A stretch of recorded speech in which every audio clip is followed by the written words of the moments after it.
toutes et à tous, bienvenue sur un nouvel épisode de Chrétienne sans tabou, le podcast où l'on parle à cœur ouvert. Alors aujourd'hui, j'ai le plaisir d'accueillir Anne-Laure qui va se présenter tout à l'heure et qui nous fait l'honneur d'enregistrer cet épisode depuis la Martinique. Donc vous voyez qu'avec Chrétienne sans tabou, on voyage. On a été à la Réunion, là en Martinique. On fait en sorte, en tout cas à chaque fois, de pouvoir vous trouver des sœurs qui ont des témoignages édifiants à vous partager, mais aussi des expertes dans leur domaine. Et c'est le cas d'Anne-Laure aujourd'hui. Mais avant qu'elle puisse se présenter, je vais vous donner quelques chiffres. En 2024, la France a enregistré 663 000 naissances. Et ce chiffre-là, bien qu'il semble important, marque une baisse importante d'ailleurs par rapport à 2023. On est à moins de 2,2% des naissances. Et pour que ce soit plus parlant pour vous, ce niveau-là, c'est le plus bas depuis 1946. 1946, Seconde Guerre mondiale, avec un contexte qui justifiait totalement la baisse des naissances. Donc aujourd'hui, c'est vrai que la question des naissances, de la maternité, de la grossesse dans une société où on est amené, et quand je dis on, je parle vraiment là en l'occurrence des femmes, à être de plus en plus accaparé par le travail, par la réussite, etc. et moins, pour le coup, tourné sur la question de la maternité. Ça nous a interpellés au sein de Chrétienne sans tabou et nous avons pour cela sollicité Anne-Laure qui est doula. Donc Anne-Laure, bienvenue à toi. Comment vas-tu? Écoute, je vais bien. Déjà, merci de m'accueillir. Ça a été une énorme surprise d'être contactée par toi. Et je suis très, très honorée. J'ai très hâte de vivre ce moment avec toi et avec celles qui nous écouteront. Merci, vraiment merci d'avoir osé passer le pas.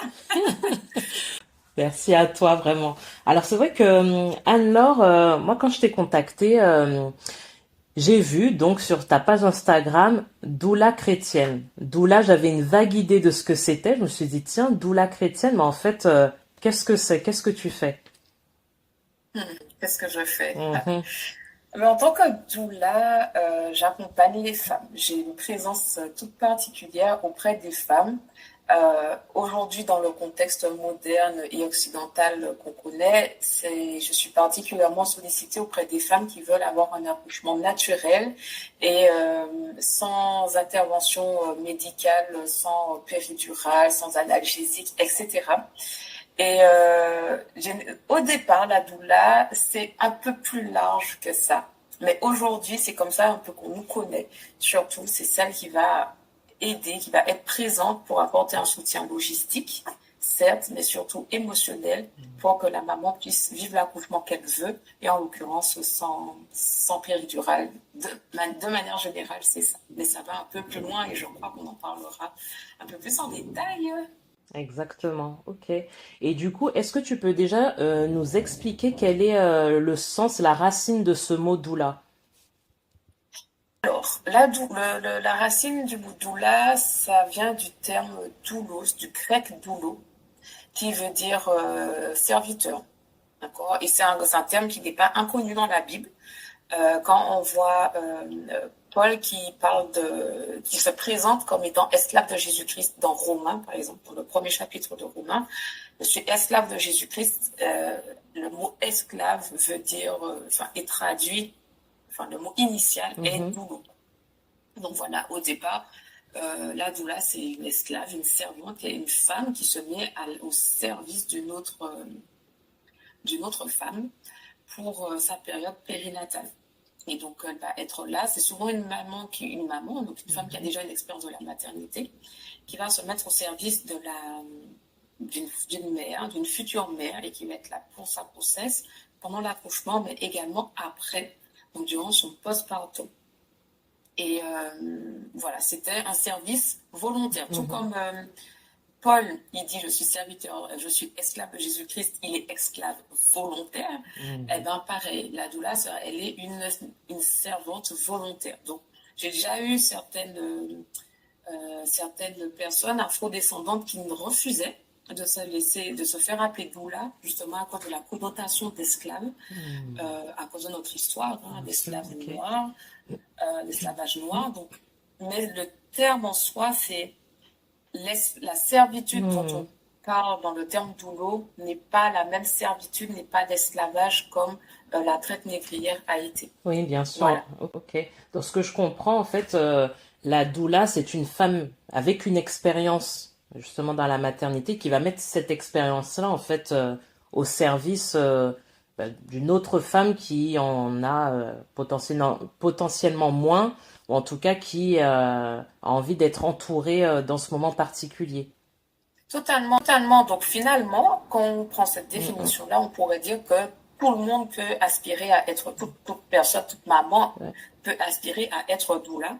Aujourd'hui, dans notre monde occidental, ce n'est pas le cas. Il y a beaucoup de jeunes filles, de jeunes femmes qui ne connaissent pas la maternité, qui s'orientent vers cette branche de métier. Mais au départ, normalement, c'est une femme qui a une expérience de la maternité. Et tout le monde, toute maman qui est passée par là peut être adéquate en fait dans son accompagnement, dans cette présence. Après, effectivement, il peut y avoir des finesses à avoir. Et aujourd'hui, c'est un métier qui a été professionnalisé, pas reconnu au niveau en France, pas reconnu comme tel, mais en tout cas, il y a des formations. Parce que justement, il y a des petites subtilités parfois à avoir, des apprentissages à faire pour être le plus adéquat possible. Mais de manière générale, au départ, c'est une maman, c'est une personne qui a eu une expérience souvent positive de la maternité. Et ça c'est l'origine culturelle. Mais à côté de ça, il y a une autre origine. On va dire un peu méta-analytique, ça fait un petit peu plus sérieux, mais voilà. En fait, il y a une étude qui a été menée sur 15 000 femmes dans un hôpital. Et ils ont voulu voir l'influence d'une présence continue d'une personne durant l'accouchement. Donc sur 15 000 accouchements, c'est quand même c'est fameux comme test. Et donc ils ont constaté que la présence d'une personne qui a une expérience positive de l'accouchement, une présence continue auprès d'une femme qui accouche, ça a des effets particulièrement positifs. Donc on a les femmes qui ont été soutenues par ces présences positives disent elles n'ont pas reçu en fait, ou il y a une grosse diminution en fait du recours aux analgésiques, aux anesthésies. Donc analgésiques, c'est la péridurale par exemple. Les anesthésies régionales, c'est les rachis anesthésie par exemple, donc l'anesthésie du bas du corps. Ils ont aussi constaté qu'il y a une baisse de l'utilisation d'instruments pour extraire l'enfant, donc baisse de l'utilisation de ventouses, de forceps, de cuillères, etc. Et il y a aussi une baisse significative de naissance par césarienne dans ces 15 000 personnes. Et ils ont aussi vu que les bébés qui naissent de ces expériences-là sont beaucoup plus éveillés. Donc on parle du test APGAR, je ne sais pas si c'est très connu, mais c'est un test au cours duquel on regarde dans les 5 minutes de vie de l'enfant son état d'éveil. Et ils constatent que les bébés sont beaucoup plus éveillés, beaucoup plus dynamiques et ils répondent mieux à leur environnement. Et les femmes qui ont eu cette expérience-là aussi ont une meilleure satisfaction, elles ont une expérience elles aussi positive de leur accouchement. Et ils constatent aussi que ces femmes-là ont donné naissance spontanément, donc sans instrumentalisation, mais aussi elles ont eu un travail plus court. D'accord. Et donc, cette analyse-là, qui a été faite sur 15 000 femmes, c'est quand même significatif.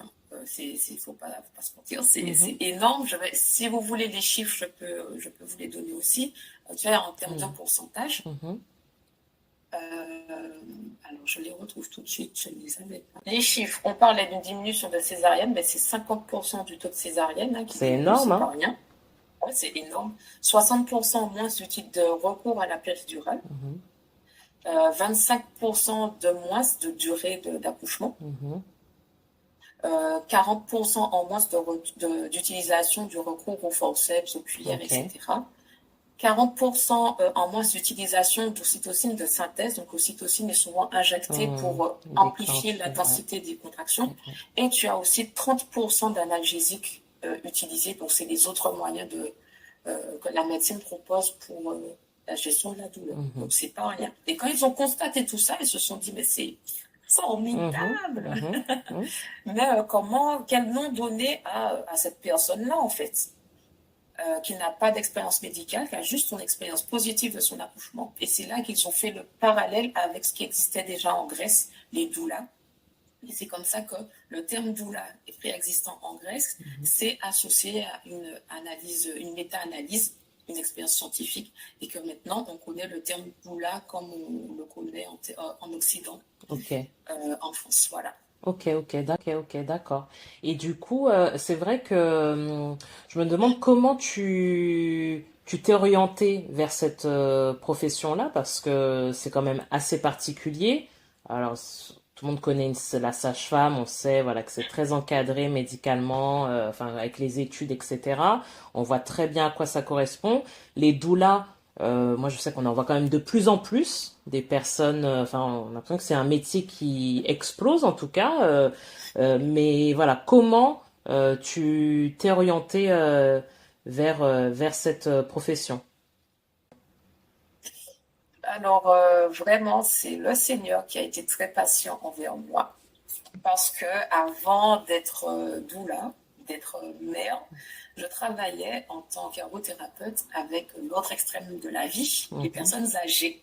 Voilà. Donc, je travaillais là et à la fin de mes études, j'ai demandé au Seigneur, bon, dans quel secteur veux-tu que je travaille? Et il m'avait dit la pédiatrie. Et avec les enfants, ça fonctionnait absolument pas. Je Ah, n'aimais pas, j'avais aucune attirance pour d'accord, ouais. j'avais aucune attirance pour les femmes enceintes. Les bébés, ben, n'en parlons pas. Dès que j'en avais un dans les bras, c'était très court parce que le bébé pleurait. Donc voilà, il y avait, je suis Seigneur, t'es sérieux. C'est sûr que c'est là que tu veux que j'aille. Et du coup, j'étais en gériatrie, mais voilà, l'extrême opposé. Et 10 ans plus tard, 10 ans, Mhm. j'ai connu ma première grossesse, mes premières expériences de grossesse. La première a été une totale découverte parce Mhm. que je ne voulais pas. Il faut savoir qu'avant même de connaître le Seigneur, j'étais dans ma tête, c'était clair. J'allais être une célibataire endurcie, carriériste, j'allais me marier à mon boulot et c'est tout. Ok. Et finalement, j'ai rencontré le Seigneur. Quand j'ai vu son plan pour l'être humain, je me suis dit, je sais que je vais être mariée, je sais que j'aurai des enfants et ça n'a pas raté. Voilà. Et donc ma première grossesse, c'était une totale découverte, une grosse panique pour moi parce que je ne voulais pas d'enfant. Ça faisait très peu de temps que j'étais mariée. J'avais des symptômes mais hyper désagréables. Et en fait, ma grossesse s'est arrêtée très très prématurément. Et j'en ai été, Dieu Seigneur, pardon, aujourd'hui je me repens de ça, mais j'en ai été très soulagée. J'ai été très soulagée.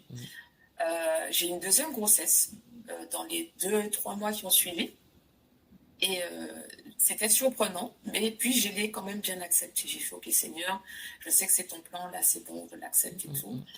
Le suivi se passait bien et en fait j'ai pris des risques inconsidérés parce que on m'avait enseigné qu'il ne fallait pas dire que j'étais enceinte avant 3 mois parce que sinon j'allais perdre mon travail, etc., etc.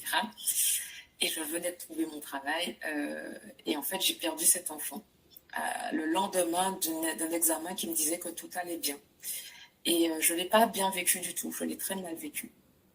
Et je me suis dit, en fait, je veux pas, peut-être qu'il ne faut pas que je m'accroche, si ça revient, il ne faut pas que je m'accroche à une autre grossesse. Et j'ai eu du mal à m'accrocher à ma troisième grossesse. Et en fait, cette troisième grossesse-là, j'avais déjà beaucoup d'affection pour mon bébé, mais je repoussais. Et, et en fait, je pense qu'aujourd'hui, c'est vraiment quelque chose à ne pas faire. Et je pense que j'en paye encore les conséquences relationnelles aujourd'hui, 7-8 ans après. Et en fait, Je me suis dit, Seigneur, ok, cette fois-ci, ok, tu m'as fait comprendre que j'aime mon enfant, que je suis accouchée à ma grossesse, je vais me préparer à accoucher. Et puis il y a un truc que tu dis dans la Bible qui m'interpelle, c'est la nature souffre les douleurs de l'enfantement. C'est un verset qui m'a toujours interpellée. Et je me suis dit, mais Seigneur, je veux savoir c'est quoi. Je veux connaître, je veux savoir ce que c'est, la nature qui souffre les douleurs de l'enfantement. Et, euh, et en plus, la première raison pour laquelle je veux accoucher sans péridurale, c'est ça. Et puis en plus, j'ai peur des aiguilles. Donc Ah, tout bénef. bon, Alors, c'était réglé. voilà. Je vais accoucher sans Ok. péridurale. Et dès que tu fais ça, tu as déjà, quel que soit l'accouchement que tu veux faire, on te propose de te préparer. Mais si tu veux accoucher sans péridurale, on te propose d'autres méthodes. Et beaucoup de ces méthodes-là, je me suis rendu compte qu'elles étaient hautement spirituelles. Hypnonaissance, yoga prénatal, il y en a d'autres, hein, acupuncture, etc. Je me suis dit, mais c'est pas le corps qui est censé accoucher. Pourquoi finalement la spiritualité, même l'occulte, vient là-dedans? Ça a été une totale découverte. Et du coup, j'ai commencé à me renseigner sur ce qui pouvait être compatible avec ma foi. Et en fait, déjà là, je me suis dit, c'est pas normal. Et je regardais les mamans autour de moi, il y en avait qui étaient chrétiennes et qui qui prenaient ça, et tout ça par peur de la douleur. Et là, je me suis dit, Seigneur, il y a un problème. C'est pas normal que la peur de la douleur nous amène à aller chercher dans des pratiques, non chrétiennes, à te mettre de côté parce qu'on a peur de la douleur.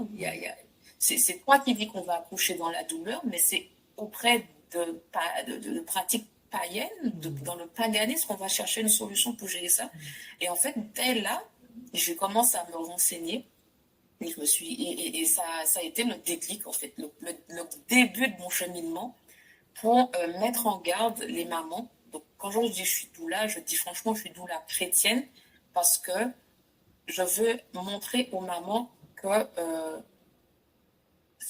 les pratiques aujourd'hui qui sont les plus populaires, et pour beaucoup elles savent que c'est pas compatible avec leur foi, mais je veux leur montrer qu'il y a moyen de faire autrement. Et qu'elles peuvent faire appel à moi avec l'assurance que je n'aurai pas ce genre de méthode à leur proposer. Et ce qui m'a aussi par la suite, en continuité de tout ça, pas embêté, mais j'ai trouvé ça assez frustrant et dommage que, voilà, on a vu ce que les doulas apportent comme bienfait pour un accouchement non médicalisé. Je me suis dit, mince, c'est dommage que les femmes chrétiennes n'aient pas accès à ça, parce qu'il y en a beaucoup qui refusent de faire appel à une doula, ce que je comprends, parce que justement, elle a des pratiques qui ne sont pas correctes et compatibles avec leur foi. Mais en attendant, ce qu'elles font en contrepartie, c'est qu'elles se remettent complètement entre les mains de la médecine et sont privées des bénéfices de la présence continue d'une personne qui a une expérience positive de l'accouchement. Et c'est là, à partir de là, que j'ai hésité longuement. Mais bon, vous avez vu, le Seigneur est patient envers moi. Il a attendu 10 ans.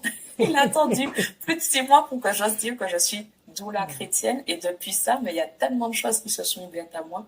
Mais surtout, cette accessibilité et les opportunités comme celles que j'ai avec toi, Amandine, de pouvoir parler aux mamans chrétiennes et de leur donner accès à des méthodes en accord avec la Bible pour accoucher naturellement. Tout en sachant, je suis honnête avec vous, nous n'avons pas besoin de méthode particulière pour accoucher.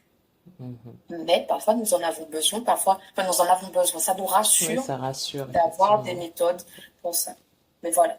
Voici mon cheminement à peu près. Comment, en tout cas, je suis arrivée à pouvoir être doula chrétienne et à assumer le terme chrétienne. Parce qu'aussi, il ne faut pas se mentir. C'est une religion que les autres se font avec leurs pratiques, leurs différentes pratiques, les tirages d'oracle, le féminin sacré, etc. Elles font leur religion à leur image et elles n'ont pas honte. Pourquoi nous, on devrait avoir honte? Jésus-Christ est mort sur la croix pour nous. Il est mort nu sur la croix pour nous. nous qui sommes pécheurs, la race dont on devrait avoir le plus honte, même nous en tant qu'humains, on a honte de nous-mêmes, avec les horreurs que l'on fait à la nature, aux hommes, etc. Mais on devrait avoir honte de Jésus-Christ. Et ben non, mais non, non.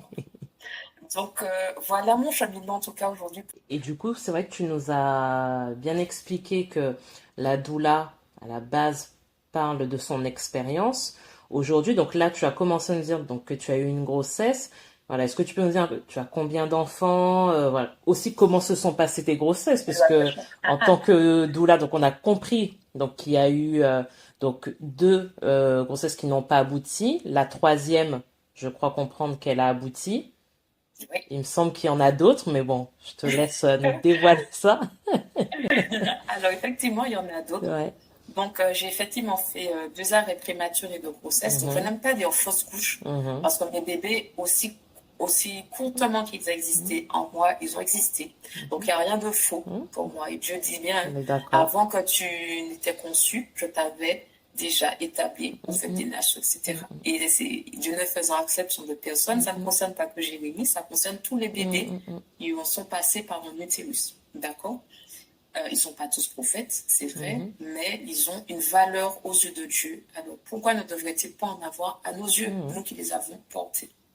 Donc effectivement, j'ai 2 grossesses écourtées prématurément. Et ensuite, j'ai eu ma 3e grossesse qui a donné naissance à ma fille aînée, qui aujourd'hui a 7 ans et demi.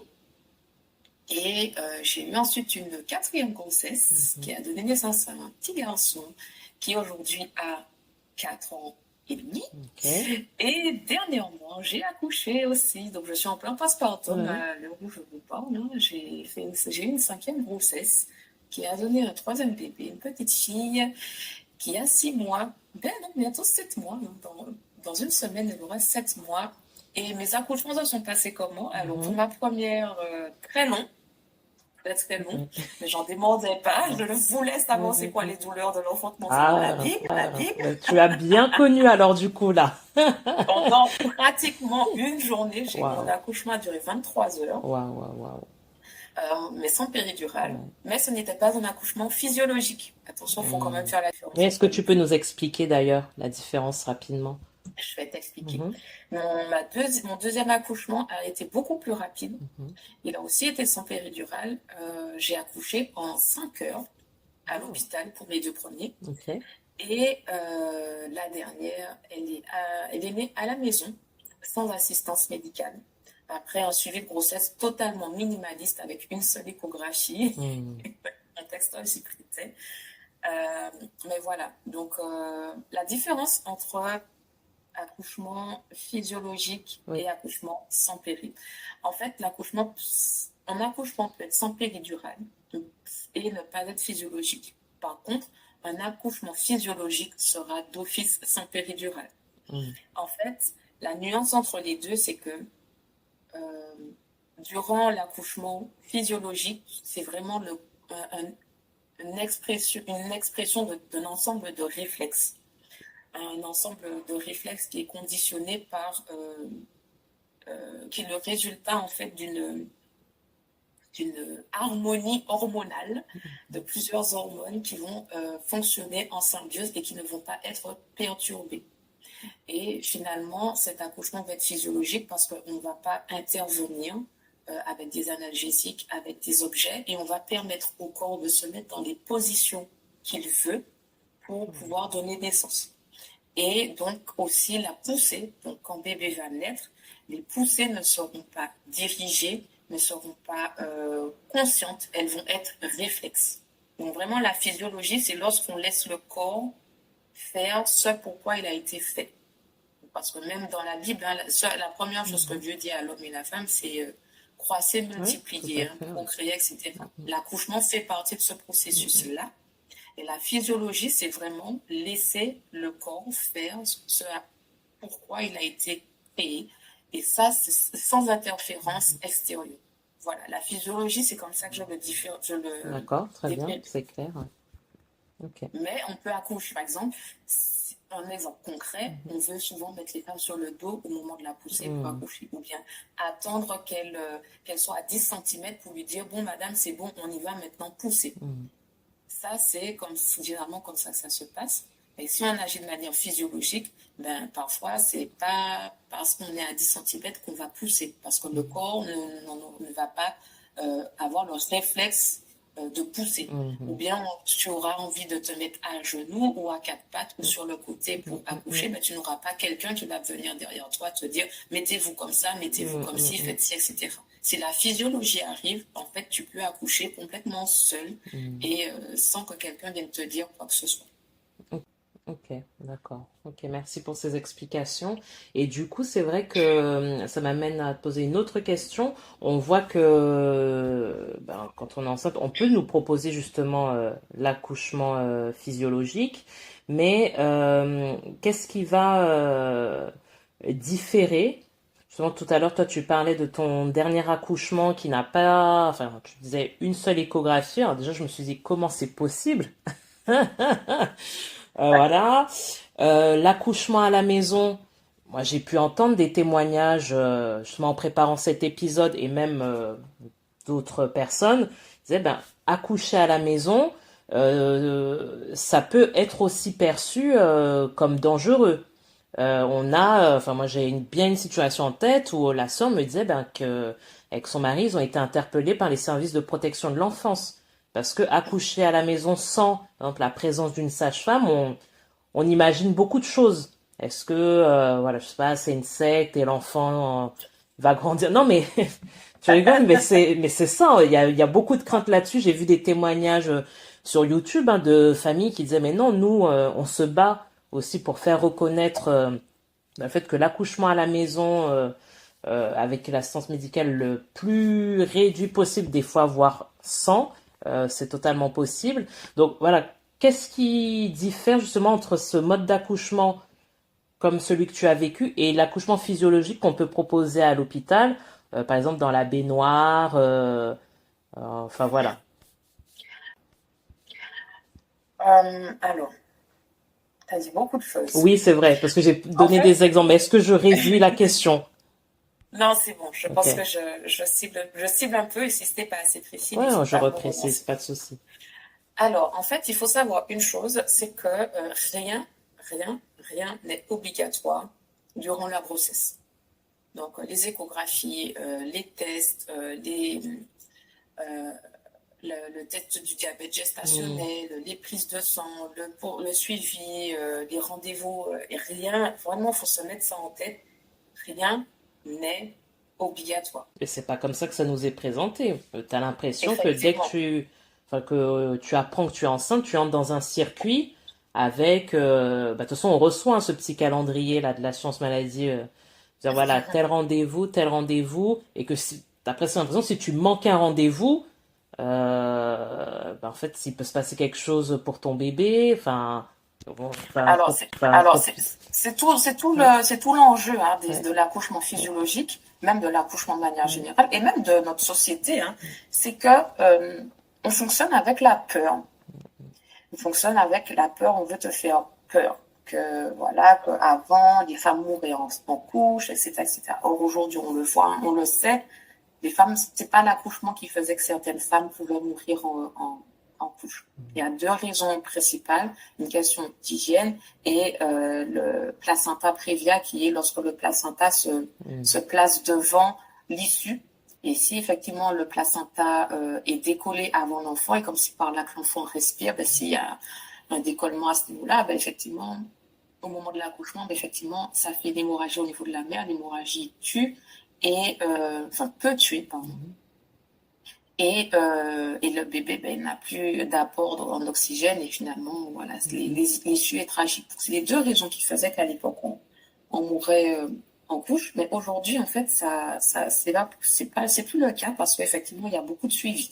Cependant les suivis ne sont pas du tout obligatoires. En fait on apporte à l'esprit de la maman que l'accouchement est un danger vital et donc, qui dit que ta vie est en danger, dit que ce qui t'y amène est pathologique. Voilà, c'est une pathologie. Or, l'accouchement n'est pas une pathologie. L'accouchement, c'est un miracle. L'accouchement, c'est la grossesse, pardon, qui n'est pas une pathologie. La grossesse, c'est même un miracle. Et même si on a déjà beaucoup de réponses à ce miracle-là, la médecine ne maîtrise pas tout. Et en fait, on met vraiment cette notion de peur. Et si ça fonctionne pas? Et s'il y a un problème, etc., etc. Mais il faut savoir que la France est l'un des pays qui propose le plus de, comment ça s'appelle, par exemple, d'échographie. D'accord. L'échographie, on en a 3 Oui, en tout à France, fait. mais on est l'un des pays au monde qui propose le plus d'échographies. Et en plus, ces échographies tendent à se banaliser. Il y a des échographies de confort, des échographies écho 3D, etc., Oui, tout à etc. fait. Or, il y a plein de pays qui sont très développés, qui se limitent à une seule échographie sur toute Toute la la grossesse. grossesse. Est-ce qu'ils sont plus inconscients que nous? Est-ce qu'ils ont moins bon suivi? Mais pas forcément, parce que les pays du Nord, du type la Norvège, le Danemark, etc., ils ont moins d'échographies, ils ont moins d'accouchements à l'hôpital, et ils ont des meilleurs résultats en termes de dépression de postpartum, d'accouchement avec son péridurale, de césarienne, etc., etc. Ils sont à la pointe. Et pourtant, nous, on a une épidémie, on parle clairement d'épidémie de déclenchement, épidémie de césarienne. Voilà, les taux de césarienne sont énormes. Les taux d'accouchement avec péridurale avoisinent les 100%. Voilà, tout ça parce qu'on a une peur. Et on a surtout une peur de la douleur, une peur de la souffrance. Et alors que, en fait, la douleur dans l'accouchement est la seule douleur qui n'est pas pathologique, justement. Mais on est dans une société où dès que tu as un symptôme particulier, un symptôme dérangeant, on va te donner la petite pilule, le petit médicament, le truc qui va faire couper cet élément, au lieu de se questionner sur l'information que le corps renvoie. Donc, du coup, j'ai oublié ta question initiale. Et donc, non, mais je suis le film, et donc, le Il n'y a fait, rien d'obligatoire. voilà, parce que, Il n'y a rien par d'obligatoire. exemple, tu parlais du test du diabète, sans que, voilà, il faut absolument le faire. Les échographies aussi. On a aussi le test par rapport à la trisomie 21. Ça, il me semble que, pour moi, c'est obligatoire. Je t'avoue que, Rien voilà. d'obligatoire. Ok. Même les tests, le Guthrie à la naissance n'est pas obligatoire. On a la possibilité de ne pas le faire. La seule chose obligatoire, il y a 2 choses obligatoires. C'est à la naissance de l'enfant, la visite par un médecin à 8 jours de vie, et l'inscription à la l'état mairie. civil, ouais. Voilà, c'est tout.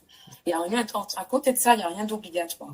Malheureusement, et je pense que nous, en tant que doula, on n'aide pas non plus à ce que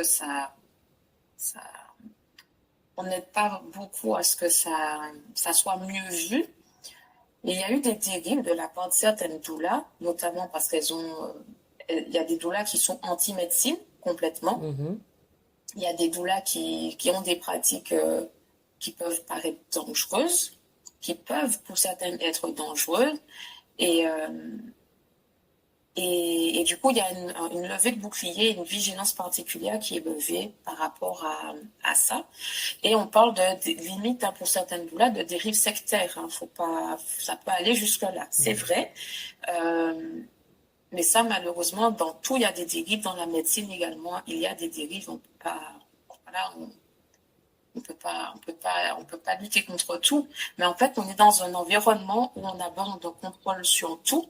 Et quand on ne peut pas utiliser, quand on ne peut pas contrôler, eh ben, on va mettre la peur en jeu pour pouvoir parvenir à contrôler. Et je pense, sincèrement, que le contrôle des naissances, quand on parle de contrôle des naissances, on parle de contraception, avortement, etc. Mais je pense que le contrôle des naissances passe aussi par le contrôle des accouchements, le suivi, etc. pour vraiment contrôler finalement les naissances à ce niveau-là. Là, quand on parle de pilules, etc., de contraception, on parle de contrôle de naissance par la non-naissance, mais là, on est purement dans un contrôle des naissances. Moi, ce que j'appelle les mamans les mamans que j'accompagne, c'est de ne pas rejeter tout, mais c'est de surtout se connecter à soi, parce que lorsqu'il y a autant de contrôle et de peur qui est mis dans les mamans par ce contrôle, voilà, les expériences de retrait d'enfants, d'instructions préoccupantes, instantées, etc., etc. En fait, les parents remettent tout entre les mains de la médecine. Le problème, c'est qu'ils sont parents. C'est eux les parents. Et en remettant tout entre les mains de la médecine, ils remettent aussi leur responsabilité, leur flair, leur instinct parental entre les mains des blouses blanches. Et on en arrive à finalement des parents qui ne sont pas affirmés dans leur rôle parental et qui vont tout le temps, dès qu'il y aura un nez qui coule ou bien un éternuement un petit peu trop fréquent, on va directement aller chez le médecin. Et il y a même des médecins qui disent, mais pourquoi vous me l'avez emmené? C'est pas grand chose. Mais en fait, on nous a habitués, on habitue les parents depuis la grossesse à s'en remettre à d'autres pour prendre des décisions pour eux, pour les rassurer, etc.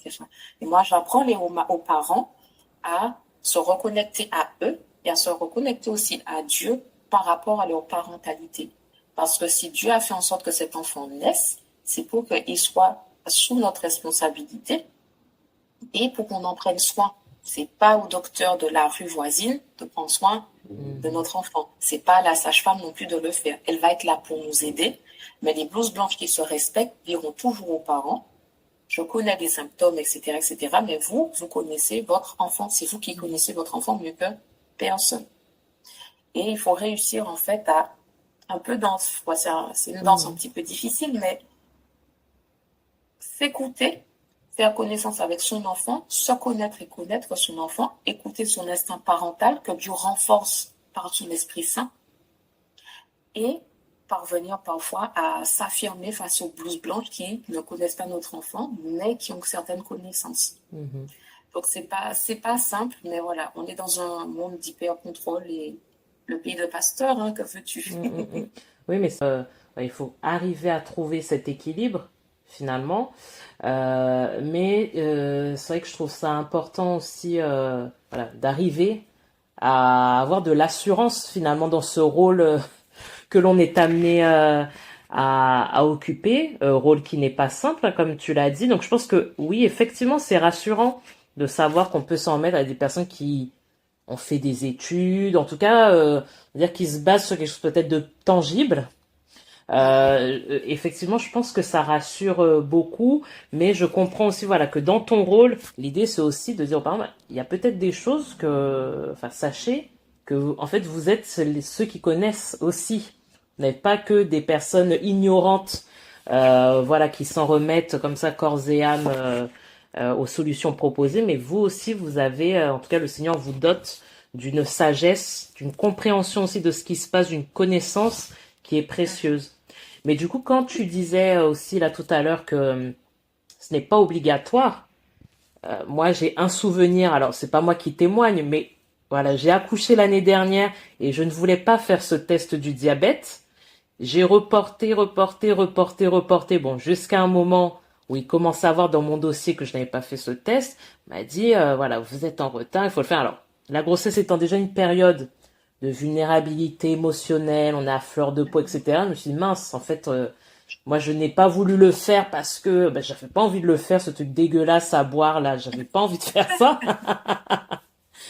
Et oui, ça m'a amené à culpabiliser en me disant, bah mince, voilà, on commence à me dire que mon bébé est déjà au-dessus des courbes de poids, etc. Le bébé était pas au-dessus des courbes de poids, tout s'est bien passé. Mais je me demande comment, même en sachant que ce n'est pas obligatoire, enfin, c'est une vraie opposition au niveau de la médecine. Enfin, moi, j'ai vu les réactions juste sur cette opposition à ce test. Tout de suite, on est perçu comme une personne qui va s'opposer à la connaissance, au sachant, et effectivement, ça dérive petit à petit ou peut-être très rapidement sur une notion de maltraitance. C'est-à-dire, vous n'avez pas fait ci, vous n'avez pas fait ça. En fait, vous ne voulez pas prendre soin de votre enfant. Donc, comment, quand tu nous dis là que toi, tu as accouché, enfin, sur la dernière grossesse, comment on peut arriver à s'opposer? Parce que là, en fait, c'est de l'opposition. C'est même pas dire mon choix. Enfin, on sent qu'il y a de l'opposition. Comment on arrive à porter ça alors qu'on n'a pas cette connaissance médicale? Voilà. Médicale. Voilà. Mais c'est là, tu donnes bien un élément, connaissance médicale. Vous connaîtrez la vérité et la vérité vous rendra libre. Et ça, j'apporte certaines informations aux parents pour qu'ils puissent justement juger par rapport à ces informations qu'ils n'avaient pas. On est dans un pays où on te dit le choix éclairé du patient. Que normalement, c'est la loi Kouchner qui dit, normalement, on ne doit faire aucune intervention auprès d'un patient. Déjà, quand on est maman enceinte, on n'est pas censé être patiente parce qu'on n'est pas malade, mais bon, soit. Normalement, tu ne dois faire aucune intervention sans l'accord, l'aval du patient et l'accord éclairé. D'accord. Sauf qu'aujourd'hui, on n'est pas dans une société qui donne accès à toutes ces informations pour faire des choix éclairés.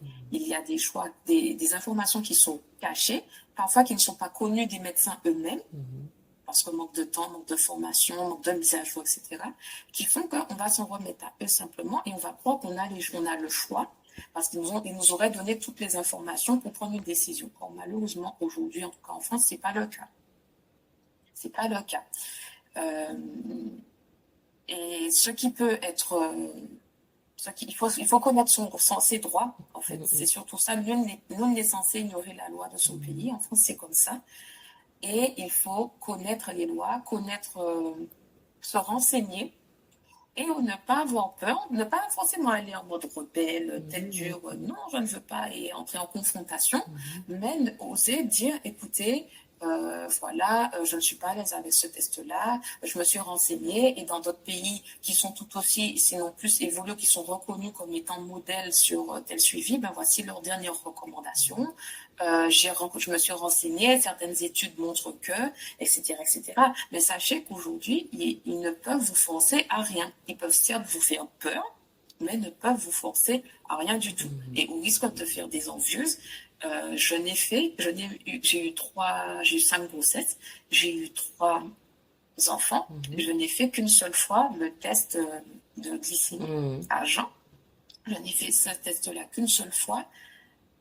Je n'ai pas eu à le faire, mais il y a d'autres paramètres à prendre en compte que simplement, il faut le faire pour savoir si votre bébé est machin, et surtout si votre bébé il est gros, etc., etc. Non. Et il y a des raisons pour lesquelles aussi le corps de la femme se met en diabète, entre guillemets, diabète gestationnel. Il y a des raisons physiologiques et il ne faut pas forcément essayer d'aller le contrecarrer, au risque de choquer les carences en fer également. C'est physiologique, c'est certaines grossesses d'être en carence de fer, surtout en fin de grossesse. D'accord? C'est pas des choses qui sont censées durer, c'est des choses qui sont qui sont ponctuelles, mais on veut tout normifier. Et en fait, dès qu'on a cherché à normifier les naissances, c'est là qu'il y a eu le plus de complications. Alors, personnellement, pour ma dernière grossesse, j'étais dans un contexte particulier. Donc, j'ai vécu 14 ans en Belgique. J'étais en train de déménager de la Belgique. Donc, en termes de suivi, je savais que mon suivi allait être interrompu. Et je faisais qu'un suivi auprès d'une gynécologue. Et je crois que je l'ai vu en tout et pour tout 2 ou 3 fois sur 6 mois de grossesse. Voilà. J'en avais plus envie, elle ne me plaisait plus non plus, pardon, donc on passait pas. Hein, donc, je suis allée voir ailleurs. Enfin non, même pas, je suis pas allée voir ailleurs, j'ai arrêté. Et voilà, mais c'est notre droit en fait, c'est notre droit. Mais après, malheureusement, en France, il y a plus de réticence et de vigilance pour contraindre des personnes à rentrer dans les clous. En tout cas en Belgique, c'est ce que j'ai vécu, c'est ce que je vois malheureusement. Ok, d'accord. Et du coup, maintenant, donc là, on a bien parlé du temps de la grossesse, on a aussi évoqué l'accouchement, une période dont on parle de plus en plus depuis quelques années, la période du postpartum. Comment, en tant que doula, tu interviens sur cette période-là? Alors, j'hésite d'intervenir qu'à ce moment-là. Je préfère intervenir de manière globale, donc sur toute la grossesse, l'accouchement et le postpartum, mais déjà pendant la grossesse, parce qu'en fait, le postpartum est quelque chose qui se prépare. Le postpartum se prépare parce que notre société aujourd'hui met l'accent sur la naissance. Et une fois que le bébé naît, madame, bébé va bien, vous allez bien, vous pouvez rentrer chez vous. Plus personne et finalement, autour, voilà, et personne autour. On a été sur congé pendant la grossesse, à l'accouchement encore plus, et puis il n'y a plus personne après. Et beaucoup de mamans ne s'attendent pas à ça. Et peut-être que je l'apprends à certaines, mais l'accouchement n'est rien comparé au postpartum. L'accouchement peut être éprouvant. Je ne dis pas que l'accouchement n'est rien, mais comparé au postpartum, sérieusement, l'accouchement demande moins de ressources que le postpartum. Juste ne serait-ce que par sa durée. Surtout, on est dans une société où on croit que le postpartum correspond au congé maternité. Déjà, congé, entre guillemets, maternité, ça n'a rien de congé, c'est même pas un repos. Pas du tout. Ce qui dure, pour les plus chanceuses, 3 mois, et plus encore si on prend le congé parental, mais qui est peanuts par rapport à ce qu'on vit. Il faut savoir que le postpartum, c'est une tornade, c'est une hécatombe parce que on est seul, on ne s'attend pas à ça parce qu'on prépare à l'accouchement mais pas au après et ça dure très longtemps. On est confronté aux inconforts en fonction de comment notre corps a vécu l'accouchement. L'accouchement souvent a une influence positive ou négative sur le vécu du postpartum. Et à côté de ça, il y a la fatigue, il y a le corps qui se remet, il y a le soutien parental du papa.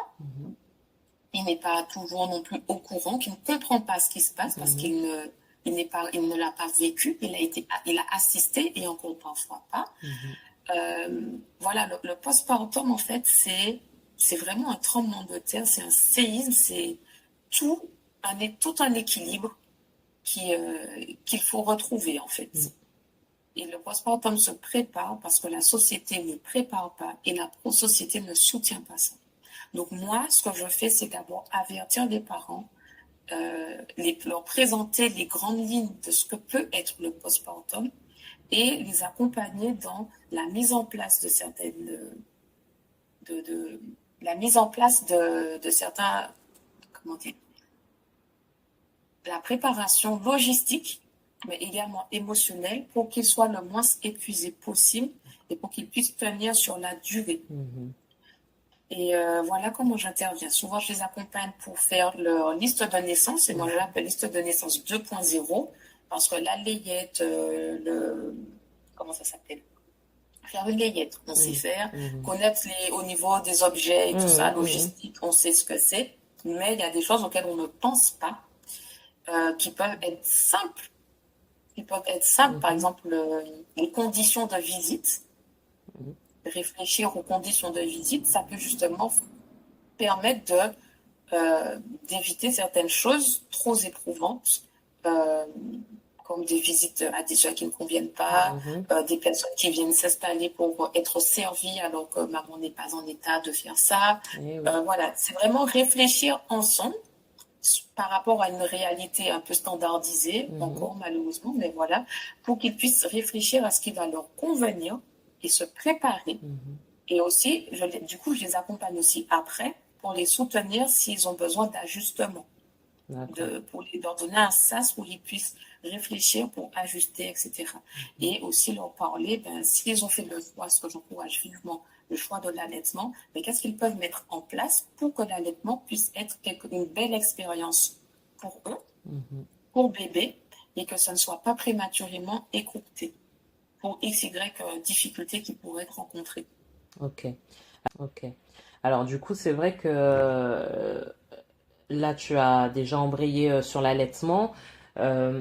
Aujourd'hui, donc, tu as évoqué ce congé maternité qui est très court. Donc, pour rappel, aujourd'hui en France, c'est 2 mois et demi de congé maternité. Il y a des projets de loi, un projet de loi qui avait commencé à être évoqué avant le premier remaniement du gouvernement. C'est tombé à l'eau. J'ai vu la semaine dernière, apparemment que ça revient un petit peu au cœur des discussions politiques.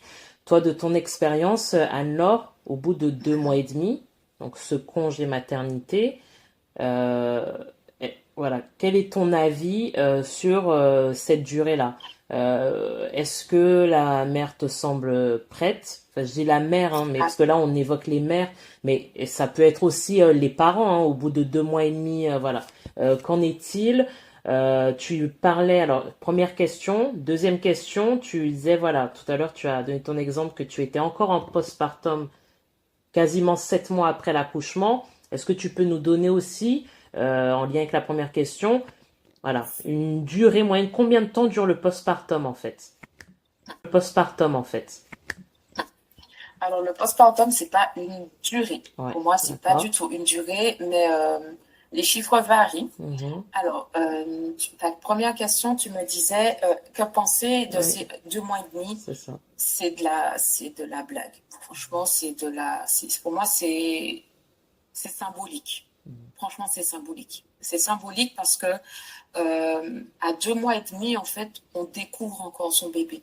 À 2 mois et demi, l'enfant, il a des pics de croissance qui va faire qu'il réclame quelque chose de naturel. Les pics de croissance, c'est physiologique. Il va demander à plus téter, à être plus porté, il va davantage réclamer, etc.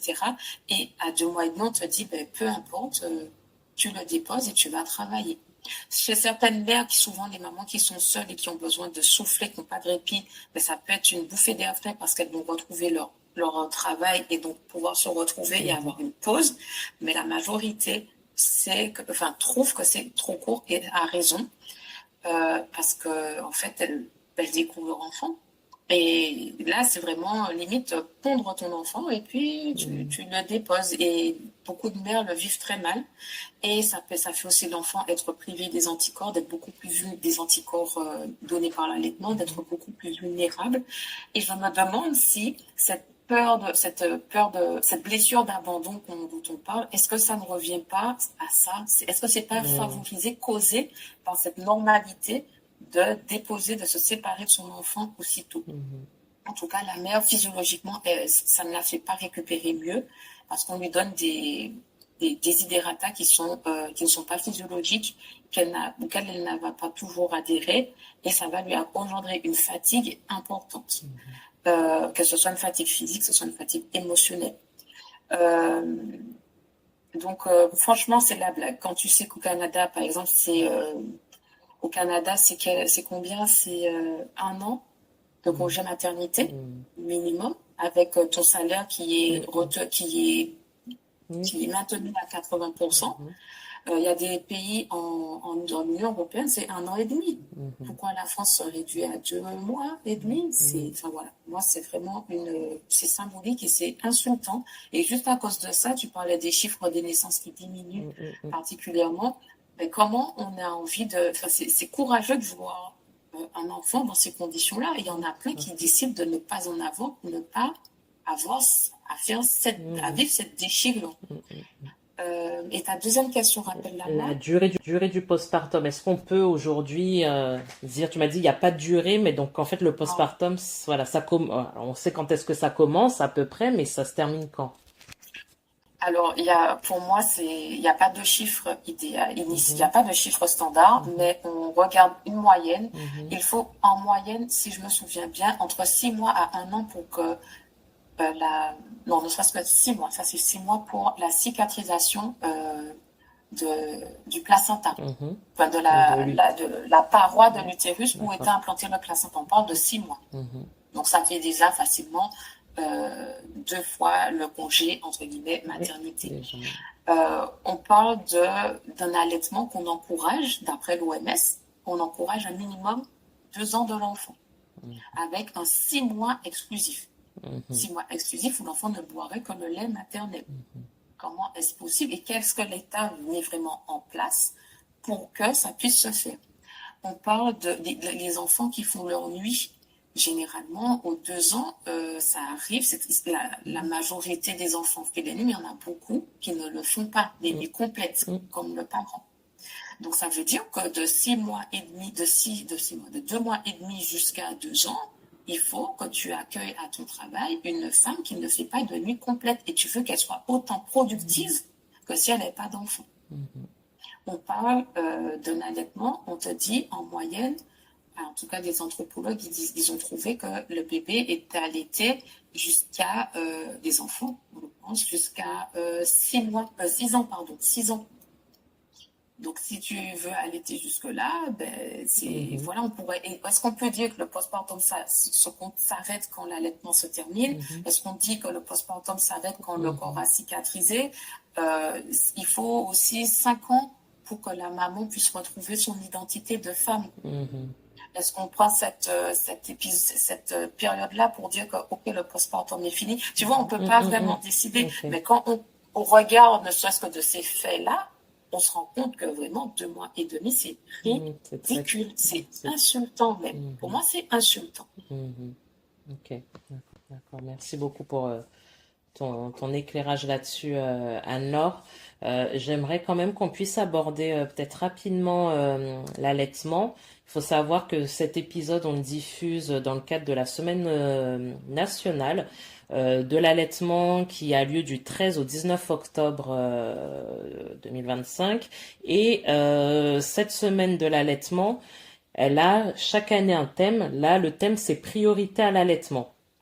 Et c'est vrai que moi, j'étais curieuse de me dire, bah, en fait, qu'est-ce que ça veut dire priorité à l'allaitement? Et l'idée de ce thème, c'est de dire que autour de l'allaitement, il faut vraiment créer un système de soutien durable. C'est-à-dire que c'est exactement ce que tu viens de dire. Donc là, on a beaucoup parlé, voilà, sur cette durée du congé maternité parental et aussi le postpartum. Mais de ce que j'en ai compris cette année, l'idée ce sera de dire pour que l'allaitement puisse aller le plus loin possible, durer de manière plus confortable et plus efficace possible. En fait, c'est pas juste une question de la mère qui allaite, mais c'est aussi tout l'environnement autour. Donc là, on a parlé du travail, la société, mais c'est aussi comment, dans l'entourage, on favorise l'allaitement. Et c'est vrai que j'ai trouvé ça intéressant parce que finalement, la manière dont il décrivait, c'est que l'allaitement, c'est pas juste une relation mère et enfant. C'est aussi tout le reste, l'entourage, la famille, les amis, le travail, la société, qui vont permettre à l'allaitement d'être mis en place et de perdurer avec des conséquences positives sur la santé de l'enfant. J'ai cru voir que même avec l'allaitement, mais tu vas peut-être détailler ça plus, que en fait la mère se remet d'ailleurs plus rapidement. Je comprends, je sais pas si c'est au niveau hormones, mais voilà, je te laisserai nous expliquer, mais que en fait ça l'aide vraiment à se rétablir de ce que son corps a vécu durant la grossesse et l'accouchement. Tout à fait. Alors, pour ce rétablissement, tout à fait. Alors, pour ce rétablissement dont tu parles, donc je vais déjà aborder ça. On encourage beaucoup la première tétée une fois que le bébé est né. Tout Donc, à fait. la première tétée en salle de naissance. Pourquoi? Parce qu'il faut savoir que les hormones qui entrent en jeu dans l'accouchement, c'est les mêmes hormones qui rentrent en jeu dans l'allaitement. Et une hormone phare, c'est l'ocytocine. C'est l'hormone de l'attachement, mais c'est l'hormone dans l'accouchement qui va être responsable de l'efficacité des contractions de l'utérus. D'accord? Effectivement, quand le personnel médical estime que l'accouchement va pas assez vite, ils vont parfois proposer de l'ocytocine de synthèse pour augmenter l'intensité et la force des contractions pour que ça aille plus vite. Donc, l'ocytocine aide à ça dans l'accouchement et c'est la contraction utérine de la fin de l'accouchement qui va aider au placenta à se décrocher et à être évacué. D'accord? Et donc, le fait de mettre bébé au sein favorise aussi cette sécrétion d'ocytocine. D'accord.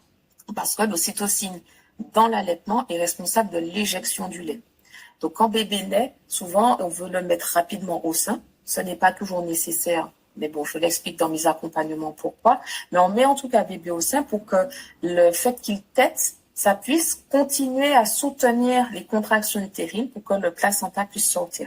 Et après, ces contractions utérines vont continuer pendant l'allaitement, en tout cas les premiers jours, pour aider l'utérus à continuer de se contracter jusqu'à retrouver sa taille initiale. Donc effectivement, l'allaitement, en tout cas dans l'immédiat comme ça, va aider à un rétablissement. Donc plus aussi l'utérus est efficace dans ses contractions à la naissance, après la naissance, plus le placenta va sortir rapidement et moins il y a de risque d'hémorragie de la délivrance. L'épisode qui effraie au max et qu'on utilise comme étendard pour effrayer les mamans et les inciter à accoucher à l'hôpital.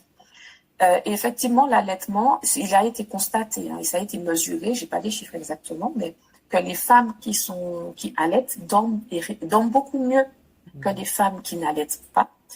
Elles dorment mieux, peut-être pas forcément plus longtemps, mais en tout cas, J'allais dire, les souvenirs, ça dépend. t'en mets pas beaucoup, hein.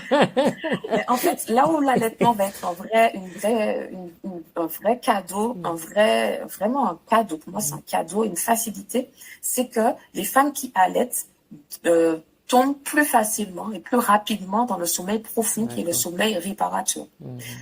Donc, quand tu allaites et que tu es somnolente, ben c'est normal. C'est physiologique, c'est pas toi qui es machin, c'est normal.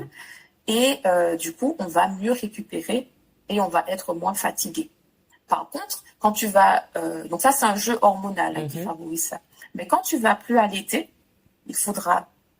Et aussi, tu as une hypervigilance qui fait que ton bébé, tu es plus vigilant, inconsciemment vigilante à ses signes d'éveil. Et donc, s'il est à côté de toi et qu'il a envie de téter, ben, t'es déjà là, opérationnel. Tu peux même parfois devancer son réveil sans que ce soit volontaire. C'est vraiment instinctif, c'est ton corps qui fait ça. Tu le mets au sein et bébé n'a pas besoin de pleurer, n'a pas besoin de s'énerver. Tu le sens et voilà, et tu te rendors. Quand tu as le biberon, ben, c'est plus compliqué parce que ben, quand tu tombes dans le sommeil profond, donc on tombe dans le sommeil profond, mais on a une hypervigilance qui reste, qui demeure. Parce que quand tu allaites, mais quand tu n'allaites pas, tu tombes dans le sommeil profond, tu as du mal à émerger. Il faut que bébé pleure quand même un moment et ça, il faut que tu l'entendes si tu as en plus le sommeil lourd. Ça peut être un peu délicat. Et après, tu dois préparer le biberon, tu dois être réveillé tout en supportant bébé pleurer, réclamer. Ensuite, donner le biberon assis. Tu peux pas dormir pendant que tu le fais. Ensuite, faire le rot et puis faire bébé, refaire bébé, dormir. Tandis que le bébé, quand il est directement au sein, il n'est pas très réveillé, mais il se rendort tout de suite. Donc, juste déjà ça prouve bien que l'allaitement va aider à soutenir le postpartum, vu que tu as une fatigue qui sera différente. Et une chose n'est pas des moindres, papa aussi va bénéficier d'un meilleur sommeil, vu que finalement, tu dors, papa dort. Tandis que quand il y a le biberon, tu n'as plus les hormones pour t'aider à supporter ces réveils, ben, tu vas demander papa de prendre le relais, vous allez peut-être trouver l'arrangement une nuit sur deux, et finalement, c'est vous deux qui allez trinquer et qui allez être fatigués. Et en fait, c'est juste à cause de ça, on voit que l'allaitement influence tout un écosystème, mais l'écosystème va aussi influencer l'allaitement. Je pense qu'il faut que notre écosystème, l'environnement de la maman, ne cherche pas à substituer la maman, parce que souvent, laisse-moi lui donner le biberon, laisse-moi le nourrir, etc. Ou bien, comment papa trouve sa place si tu allaites, etc. Mais en fait, c'est pas la bonne question. C'est maman, quand elle s'occupe de bébé, elle ne lui donne pas que le lait. Elle va lui faire son pot, elle va lui donner le bain, elle va le changer, elle va le promener, elle va l'habiller, elle va le câliner, elle va jouer, elle va faire plein de choses.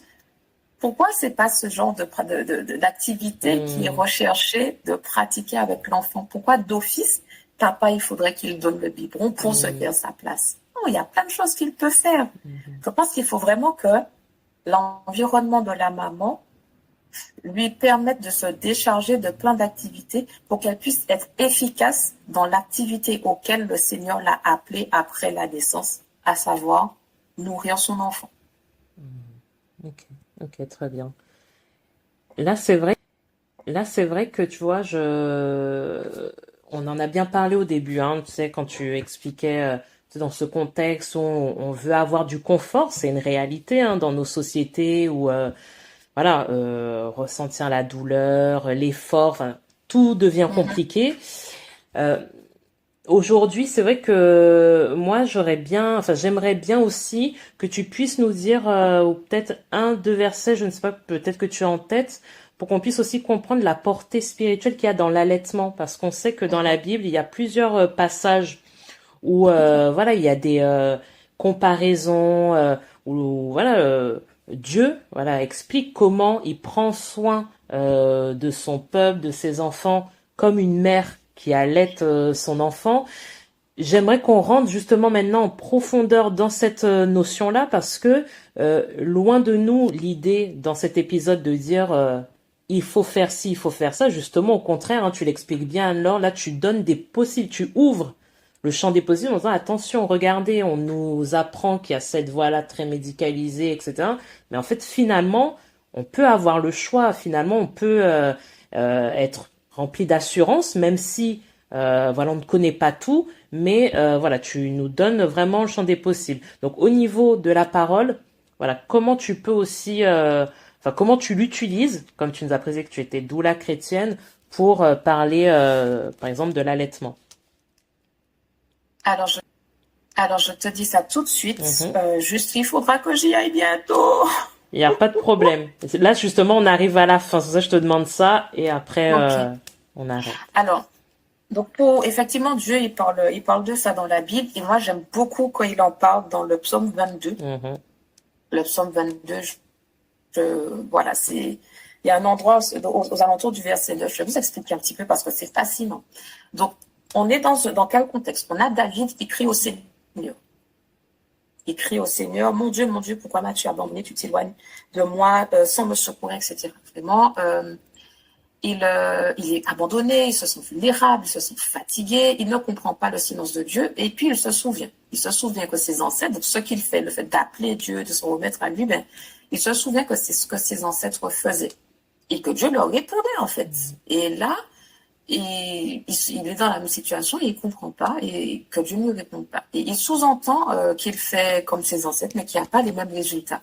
Et il dit, mais je suis un ver, je ne suis plus un homme, je suis méprisé, moqué, etc. Ça, on voit ça dans le verset 1 à 6, 7, voilà, 7, 8, voilà. Et en fait, il dit que de faire ce qu'il fait déjà. Il dit, mais recommande ton sort à l'Éternel, remonte-toi à l'Éternel et l'Éternel le sauvera. Donc en gros, enfin, Seigneur, je fais tout ça, les ancêtres l'ont fait, et là, moi, je suis tout seul. Je n'ai pas de réponse. Et pire, il y en a d'autres qui me disent de faire ce que je fais déjà, et on m'abandonne. Eux aussi, ils m'abandonnent.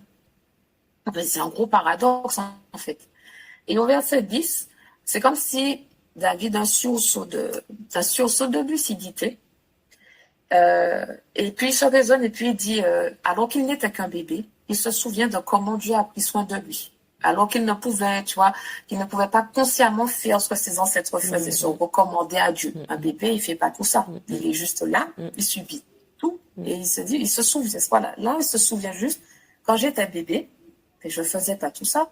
Et pourtant, et c'est là il commence à expliquer, à raconter dans les versets 10 et 11, ce qui s'est passé. Il lui dit, oui, tu m'as fait sortir du sein maternel, tu m'as mis en sûreté sur les mamelles de ma mère, sur la poitrine de ma mère.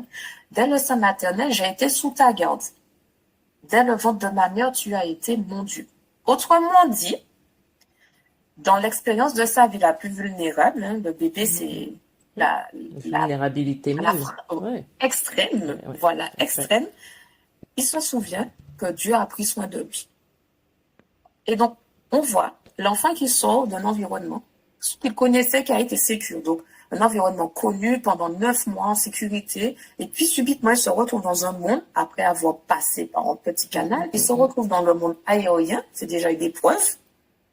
Et il reconnaît qu'il y a plein d'hostilités, hein, du monde utérin où c'était aseptisé, il n'y a pas de problème, pas de microbes, rien. Il passe dans un monde où il est exposé à tout. La pesanteur, les microbes, les virus, l'air, les températures. Il y a plein de choses. Subitement, il se retrouve dans ça. Et il dit, Dieu me met en sécurité sur les seins de ma mère. Le sein de la maman est le lieu de sécurité où que Dieu a choisi pour l'enfant. Et qu'est-ce qui se passe à cet enfant, à cet endroit-là? Le sein, ben, si l'enfant est nourri, ben, il n'y a pas besoin de faire un gros discours, hein. Mais il y a d'autres choses. On voit que le sein n'a pas seulement cette fonction de nourriture, de donner du lait. On voit qu'il y a un sentiment de sécurité, pas de sentiment de satiété. C'est pas la satiété qui est soulignée là, c'est la sécurité. Donc, le sein rassure, le sein procure un sentiment de sécurité, le sein comble la faim.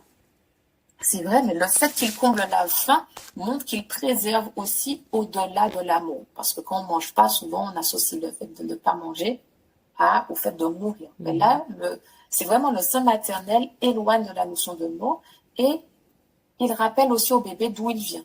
parce que le colostrum a la même odeur que le liquide amniotique. Ça apporte des anticorps à l'enfant pour lutter face à tout ce à quoi il est exposé, tu vois. Et il retrouve aussi des sons familiers, le bébé. Il est proche du cœur de la maman, il est proche de la voix de la maman, tu vois.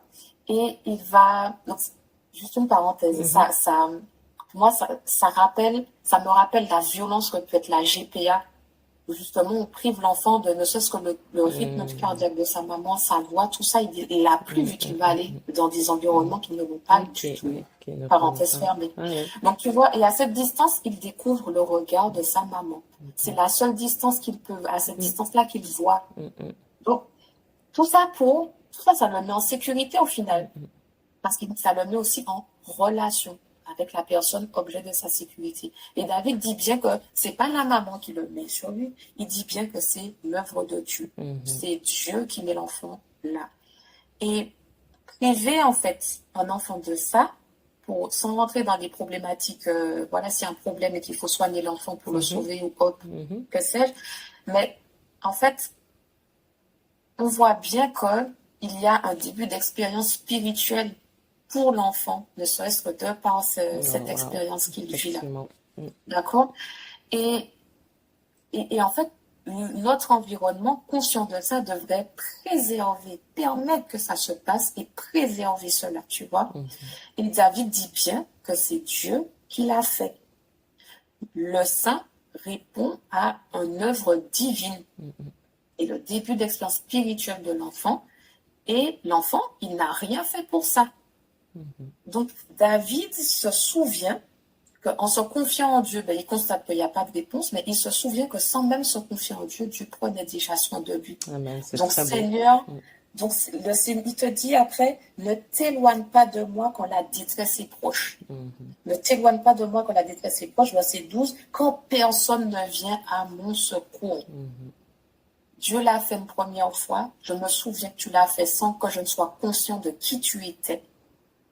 Mais sans cette conscience-là, tu étais déjà mon Dieu. Tu as pris soin de moi. Maintenant, adulte, je réclame que tu prennes soin de moi comme à ce moment-là. Franchement, c'est puissant. C'est très beau. Très puissant. Exactement. Waouh. En tout cas, merci beaucoup, Anne-Laure, pour ce partage. C'est passionnant d'échanger avec toi. Oui, c'est passionnant d'en parler. Ça se voit, non mais ça, on le ressent vraiment. On arrive là maintenant à la conclusion de notre épisode. Est-ce que tu as une parole d'encouragement, quelque chose que tu aurais voulu dire, que tu aimerais dire à des mères, des jeunes mères ou des femmes qui se préparent à être mères? Est-ce que tu as quelque chose à partager? Alors, j'aimerais qu'on prenne conscience, justement, qu'on voit que c'est un porte spirituel, que c'est pas simplement allaiter, c'est puisque vraiment l'allaitement et le postpartum peut avoir une véritable portée spirituelle, on comprend que l'ennemi veuille lutter contre ça. Donc, effectivement, l'allaitement peut être considéré comme un acte militaire, etc., mais c'est une décision spirituelle, et on est dans un monde très hostile à ça.